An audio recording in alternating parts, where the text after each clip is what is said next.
नमस्कार, मैं विमलेंदु चैतन्य और आप देख रहे हैं अब तक बिहार। चैतन्य कम्युनिकेशंस के समाचार प्रभाग में आपका स्वागत है। पशु क्रूरता अधिनियम की बिहार के गया में खुल्लम खुल्ला धज्जियां उड़ाई जाती है। इसका जीता जागता उदाहरण गया शहर के कई इलाकों सहित जिले के विभिन्न प्रखंड एवं अनुमंडलों में देखा जा सकता है। वैसे तो प्रकृति ने पृथ्वी पर रहने वाले सभी प्राणियों को जीने का अधिकार दिया है, लेकिन पशु के प्रति क्रूरता प्रदर्शित करने वाले हैवानों की कमी नहीं है। एनिमल एक्टिविस्ट मदन कुमार तिवारी बड़े ही बेबाक अंदाज में बताते हैं कि अमूमन जब कुत्तों या अन्य पशुओं को बचाने की बात करते हैं तो लोग कहते हैं कि हम लिबरल हैं, वामपंथी रुझान के हैं, लेकिन यही बात जब गाय की आती है तो झट से उन्हें दक्षिणपंथी या राइट विंग्स करार दिया जाता है, या फिर उस विचारधारा को किसी राजनीतिक और धार्मिक मामलों से जोड़ दिया जाता है। श्री तिवारी कहते हैं कि गैरकानूनी तरीके से पूरे गया जिले में प्रशासन की तथाकथित अनदेखी की वजह से पशु मेला का आयोजन किया जाता है।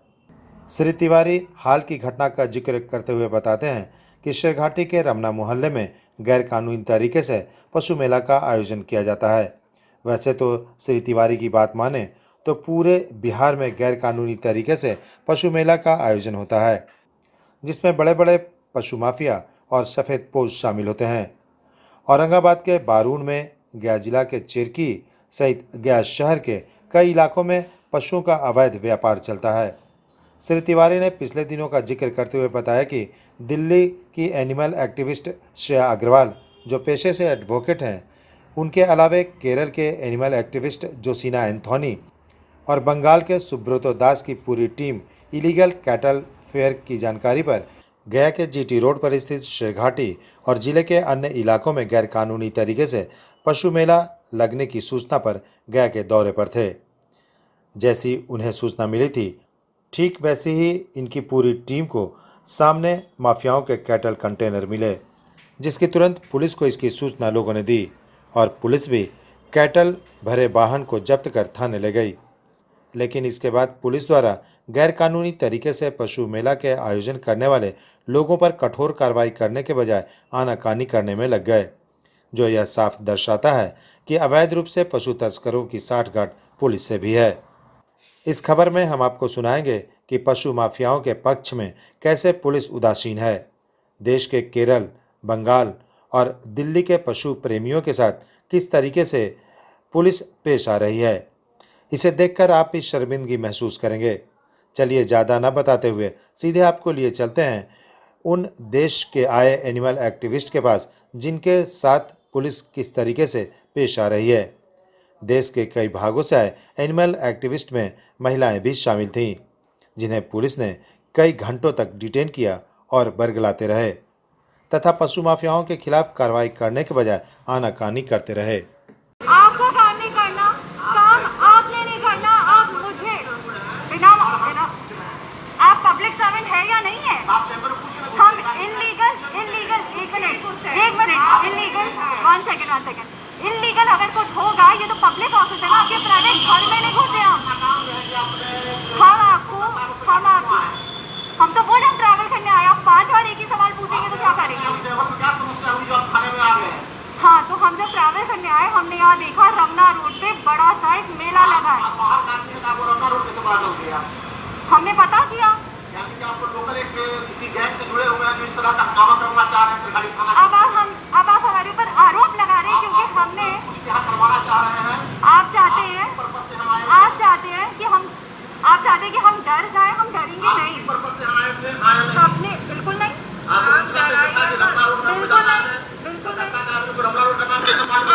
आप हमें जो ये इंस्टिगेट कर रहे हैं ना, और आप जो प्रोवोक कर रहे हैं, प्रोवोक करना बंद करिए। समझिए, हम 2 घंटे पहले आए थे और आपको कंप्लेन दी थी, उसका आपने कुछ किया नहीं, है ना? हम सब जगह भेजते हैं, इसमें आप मना कर रहे हैं पब्लिक सर्वेंट हो। हाँ, ये भी लोग सब जगह भेजते हैं कि आप लोग बिना पर्पस के आके मेरे चैम्बर में इस तरह हमको ये कर रहे हैं।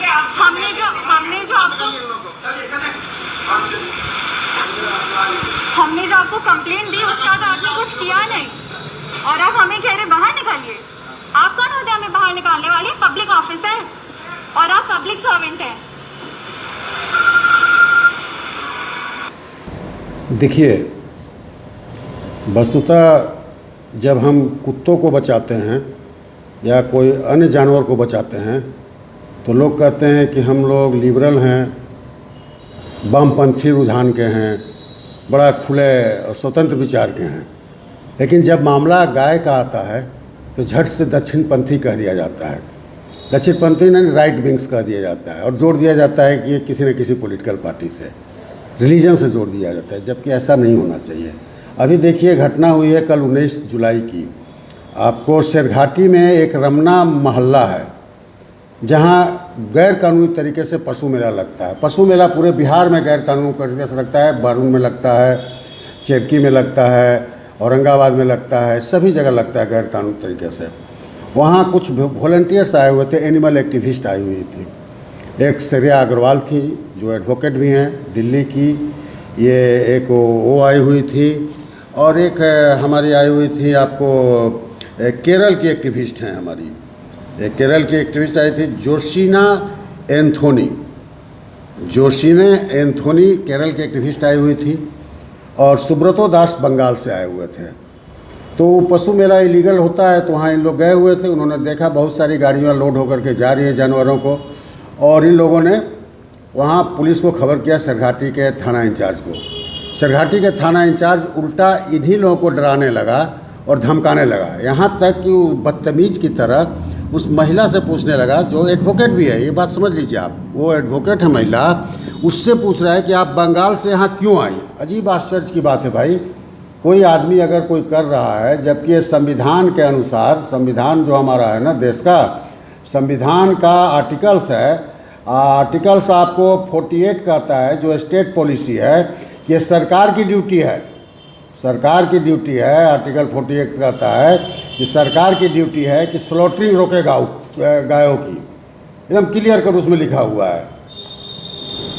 उसमें एकदम स्पष्ट तरीके से लिखा हुआ है कि गाय को किसी भी तरीके से काटने नहीं दिया जाए। तो इतना रहने के बावजूद भी आर्टिकल 48 है जो स्टेट पॉलिसी है। उसके बाद आपको आर्टिकल 51A(G) है जो कहता है कि टू प्रोटेक्ट एंड इम्प्रूव, ये है सिटीजन्स ड्यूटी। जैसे fundamental right of the citizens है, उसी तरह आपको fundamental duties of the every citizens है, हर नागरिक का एक कर्तव्य है। उसमें दिया हुआ है to protect and improve the natural environment including forest, lakes, rivers and wildlife, and to have compassion for living creature. सभी के लिए आप उसका ये रखिए, उसमें दया का भाव रखिए। उसी तरह जो आपको स्टेट पॉलिसी है, जो part 4 directive principles of the state policy of constitutions है, उसका आर्टिकल 48 कहता है कि the state shall endeavour to organise agriculture and animal husbandry on modern and scientific lines and shall in particular take steps for preserving and improving the breeds and prohibiting the slaughter, that is the language use, prohibiting the slaughter of cows and calves and other milch and draught cattle, साफ मना करता है। अब ये गाड़ी से ढो के ले जाते हैं, उसमें आपको एक एक्ट है, जो एक मैं आपको बतला देना चाहता हूँ। उस एक्ट में आपको है ट्रांसपोर्टेशन का, कि एनिमल का जो आप ट्रांसपोर्टेशन कीजिएगा वो कैसे कीजिएगा आप एनिमल का ट्रांसपोर्टेशन। उसमें दिया गया है कि पहले तो डॉक्टर का सर्टिफिकेट चाहिए, सबसे पहले बात जान लीजिए। एक वेटनरी डॉक्टर का वो है ट्रांसपोर्टेशन ऑफ कैटल में है valid certificate by the qualified veterinary surgeon to the effect that the cattle are in a fit condition, अच्छे कंडीशन में है, ट्रेवल बाय रेल और रोड, रेल या रोड किसी भी यात्रा में, और किसी बीमारी से वो सफ़र नहीं कर रहे हैं, छूत की बीमारी से, और किसी तरह का डिजीज उनको नहीं है, और उनको वैक्सीनेशन किया गया है। ये सारी व्यवस्था है। दूसरी बात, गाय की स्लॉटरिंग हमारे यहाँ मना है, लेकिन जब मैं मुद्दा उठाऊंगा या उठाते हैं हम लोग, झट से कहते हैं कि ये तो आप सामाजिक तनाव पैदा, this is the language of the police official. I am मतलब extremely surprise, even the senior most police officer से कि you are just doing something disharmonial act to the society, creating hatred to the society. अब समाज में ये नफरत फैला रहे हैं। अरे भाई मैं कानून का पालन करने के लिए कहता हूँ, अगर कानून नहीं कहता है तो मत कीजिए आप कानून का पालन तो कीजिए। तो ऐसे जो वहाँ उसने बदतमीजी की और उसने FIR नहीं लॉन्च किया इन लोगों के देने पर, और ख़ुद जो FIR लॉन्च किया उसमें जो धारा IPC की 429 धारा जो गैर जमानती है, जो इस तरह के जानवरों के साथ क्रूरता में लगाई जाती है, जानबूझकर उसने नहीं लगाया FIR में। 445/2021 FIR नंबर शायद है सरघाटी का, जानबूझ करके नहीं लगाया ताकि ये अपराधी पकड़े नहीं जाएं, इनको जमानत हो जाए और गाय छुड़ाने में जो ले जा रहे थे उसको मदद मिले। उसका वीडियो आपको मिलेगा किस बुरी कंडीशन में एक ही गाड़ी में भैंस और गाय लदे हुए, एक गाय का बछड़ा गिरा हुआ है, भैंस उस पर चढ़ी हुई है, वो दिखलाएंगे। उसके बाद ये कोतवाली आए, और कोतवाली में करीमगंज में कसाई टोला मोहल्ला में आप भी जानते होंगे, शायद गया का हर व्यक्ति जानेगा, हो सकता है पुलिस के अफसर छोड़ करके, चूँकि वो जानना नहीं चाहते। आँख बंद कीजिएगा तो आप जानना नहीं चाहेंगे कि कसाई टोले मोहल्ले में खुलेआम गाय कटती है, टांगी रहती है जैसे बकरे कटते हैं। वहाँ इन लोगों ने फोटोग्राफी किया। उसके बाद SHO कोतवाली किया गया, उसने भी बहुत बदतमीजी के साथ बात की, सीधे कहा कि नहीं लेंगे हम कोई आपका रिपोर्ट, कोई केस नहीं लेंगे हम। खैर उसमें मैंने अभी DGP को भी लिखा है और SSP को भी कॉपी दी है, गया के SSP को, और मुझे लगता है वो एक्शन लेंगे। और श्रेया अग्रवाल के साथ जो भी किया गया है, और आपको जोशीन एंथोनी जो महिला हैं दोनों, उनके साथ जो गलत व्यवहार किया गया उसके लिए एक्शन लेंगे। जो फ़ोटो बना रहा था वो उदय SHO सरघाटी, उसके खिलाफ एक्शन लेंगे। अगर नहीं लेते हैं तब मैं समझ रहा हूँ कि मुझे रीट फाइल करना पड़ेगा, और डेफिनेटली मैं रीट फाइल करूँगा, क्योंकि आपको कानून का पालन करना है। इसमें सुप्रीम कोर्ट की भी रूलिंग है, सबकी रूलिंग है, आपको कानून का पालन करना है और हर नागरिक का कर्तव्य है। फंडामेंटल ड्यूटीज़ मैंने बता दिया, हर नागरिक केस कर सकता है, कोई जरूरी नहीं है कि जिसका गाय भैंस हो वही केस करे। कोई भी नागरिक अगर क्रूरता हो रही है तो केस करने के लिए स्वतंत्र है। देखिए, कोशिश कीजिए कि प्रशासन से ही पूछिए क्यों इस तरह की हरकत कर रहे हैं। और लास्ट में उस महिला ने DGP के यहाँ भी फ़ोन किया था, किसी ने उठाया था, उसके बाद केस हुआ, लेकिन केस गलत हुआ और जानबूझ करके 428-29 IPC नहीं लगाया गया ताकि अपराधी बच निकले। यही मेरा कहना है। SHO सरघाटी उदय कुमार को बात करते हुए दिखाई, और उस क्लिप में जो इस ट्वीट को हम लोगों ने भेजा है, PM को भी भेजा है, CM वगैरह DGP को भी भेजा है, और मैंने इसको रीट्वीट करके, चूँकि श्रेया अग्रवाल ने भेजा है, उसके बाद मैंने रीट्वीट करके इसको चीफ जस्टिस बिहार को भी भेजा है, high court, honourable chief justice high court Bihar Patna, और honourable chief justice of India Supreme Court को भी हमने भेजा है, रीट्वीट किया है। आप देखिए वो आदमी मास्क नहीं पहने हुए है, रोज़ मास्क लगा करके फाइन किया। क्या पैंडेमिक एक्ट के तहत होगी कार्रवाई? यह भी मेरा सवाल है गया के SSP साहब से कि पब्लिक पर तो हो रही है कार्रवाई मास्क नहीं पहनने पर, क्या इस SHO पर कार्रवाई होगी या नहीं होगी, जो ऑफिस में बैठ करके बिना मास्क पहन के बैठे हुए बात कर रहा है और बदतमीजी से कह रहा है कि जाओ जाओ जाओ निकालो, और बेइज्जत कर करके निकाल रहा है, इंसल्ट कर करके। हम लोग तो रीट में इसको उठाएंगे, लेकिन मैं चाहूँगा कि आप अपने स्तर से भी SSP महोदय से पूछें और श्रीमान SHO से भी पूछें। जो वीडियो एक महिला का बना रहे हैं without any permission, that is restricted, prohibited. You cannot make any video. Yes, you can have the CCTV in your office to record all the activities that is going on in your office, but you cannot use your personal mobile to make the video of any woman. That is wrong, and is an offence under the section of the IPC 354 of the IPC. So I am just asking you to you just call the SSP Gaya and call this gentleman Uday Kumar and ask the question कि why he misbehaved with that Shreya Agarwal. Thank you.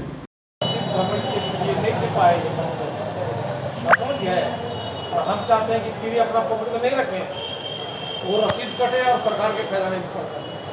हमने ये सिर्फ जवाब दिया।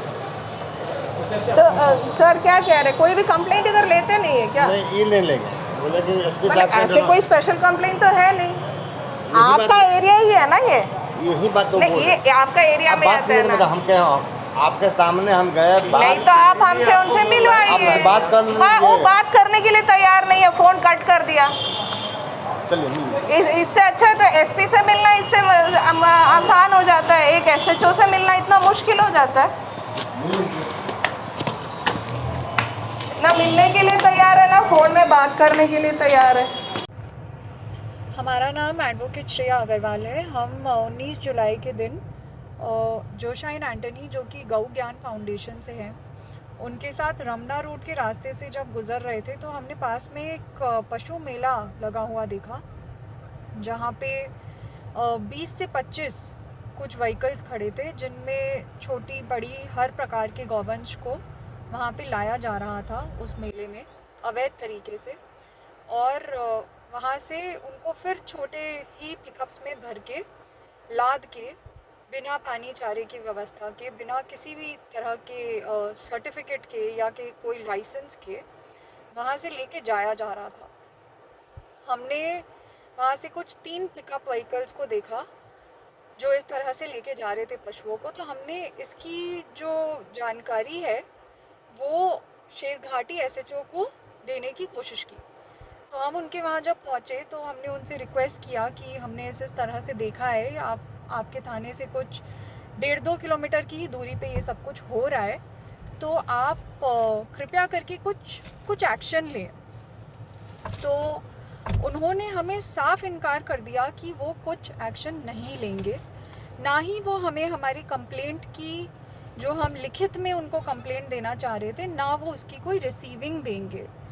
तो इसलिए हमने उनको हमारे व्हाट्सएप के नंबर से कंप्लेंट भेजा, लिखित में भेजा, और उनसे दरख्वास्त की कि वो प्लीज़ कुछ एक्शन ले। ये जो पशु हैं ये चेरकी के तरफ जा रहे थे, चेरकी मार्केट, जहाँ पे बड़े तादाद में पशु कटते हैं और इलीगल तरीके से उनको काटा जाता है। बिहार का जो कैटल प्रिजर्वेशन, जो एनिमल प्रिजर्वेशन एक्ट है, जो लॉ है, वो इसको प्रोहिबिट करता है कि गाय और बैल दोनों की ही अवैध तरह से जो स्लॉटर होती है वो नहीं हो सकती। जब बिहार का लॉ इसको कॉग्निजेबल ऑफेंस बनाता है, इसका मतलब ये है कि जब पुलिस को इसकी ओरल या लिखित में सूचना दी जाए तो पुलिस को नेसेसरीली ज़रूरी तरीके से पुलिस को FIR दर्ज करनी पड़ती है। पुलिस ने ना तो कोई FIR दर्ज किया, उल्टा वो हमें ही ये चीज़ें कहने लगे कि आप यहाँ क्यों आई हैं, कहाँ से आई हैं। हमारी वो वीडियो बनाने लगे और हमें डराने धमकाने की कोशिश की कि आप क्या चाहती हैं और क्यों आप दिल्ली से या कलकत्ते से या केरल से क्यों आप यहाँ शेरघाटी आई हैं। वो इस तरह से हमसे सवाल जवाब करने लगे। उन्होंने हमें 7 या 8 घंटे पुलिस स्टेशन में बैठा के रखा और कोई एक्शन नहीं लिया। रात के 12-1 बजे तक हम 2 महिलाएं पुलिस स्टेशन में बैठी थीं और पुलिस ने कुछ नहीं किया, पुलिस ने कोई एक्शन नहीं लिया। वो जो पशु थे वो भी वहाँ पे 8 घंटे तक उन्हीं पिकअप व्हीकल्स में खड़े थे। उसमें से कुछ जो गायें थीं वो गर्भवती थी, वो प्रेग्नेंट थी। उसमें एक गाय का एक छोटा 4 या 5 दिन का बच्चा था। उस बच्चे को भी इन लोगों ने हमें दूध तक नहीं पिलाने दिया, ना ही हम उनको ग्लूकोज का पानी देना चाहते थे, वो भी नहीं देने दिया। और ये एक पशु क्रूरता का मामला था। पशु क्रूरता के मामले में पुलिस का अगर ये पशुओं के प्रति व्यवहार रहेगा तो किस तरह से, किस प्रकार का, क्या गौवंश की रक्षा हो रही है और यहाँ, और किस तरह से कानून को खुलेआम तोड़ा जा रहा है, खुलेआम अवहेलना की जा रही है कानून की, ये आप समझ सकते हैं। मेरा नाम जोशाइन एंटनी, मैं गौ ज्ञान फाउंडेशन से हूँ। गया में जो गो तस्करी हो रहा है इसके बारे में बात करना चाहती हूँ। तो हम लोग एक्टिविस्ट लोग गया में बहुत दिनों से प्रयास कर रहे हैं कि जितना गोवंश अलग अलग जगह में रखा हुआ है जो स्लॉटरिंग पर्पस के लिए जा रहे हैं, तो वो 17 तारीख से हमारा ये शुरू हुआ था। 17 तारीख को चेरकी जो मार्केट है वहाँ पे 10 कंटेनर्स खड़े थे जिसमें गोवंश लोड किया हुआ था। उसके बारे में हमने गया में सभी जो हायर ऑफिशियल्स है उनको भी इंफॉर्मेशन दिया था और लोकल थाने को भी इंफॉर्मेशन दिया था, लेकिन एक घंटे में वो लोग सभी लोड करके सभी गाड़ियों को वहाँ से निकाल दिया था। उसमें भी कुछ गाय गोवंश कुछ भी सीज नहीं किया था उस टाइम पे, और फिर उधर छोड़ के आए थे। और अभी तक हमको FIR का इंफॉर्मेशन नहीं है, कुछ भी पता नहीं है, इसमें क्या हुआ है वो भी पता नहीं है। तो इस तरह गया में जितना गोवंश के इसमें जो ये हो रहा है, अत्याचार हो रहा है, इसके लिए पुलिस की तरफ से बिल्कुल कुछ भी कॉपरेशन नहीं मिल रहा है और एकदम लॉलेस स्टेट है गया में। जो इंसिडेंट्स जितने 3-4 दिन में हमने देखा है। और अपने शहर की खबरों के साथ जुड़े रहने के लिए हमारे चैनल अब तक बिहार को सब्सक्राइब कर बेल आइकन जरूर दबाएं। अब तक बिहार, खबर वही जो अब तक दिखाए।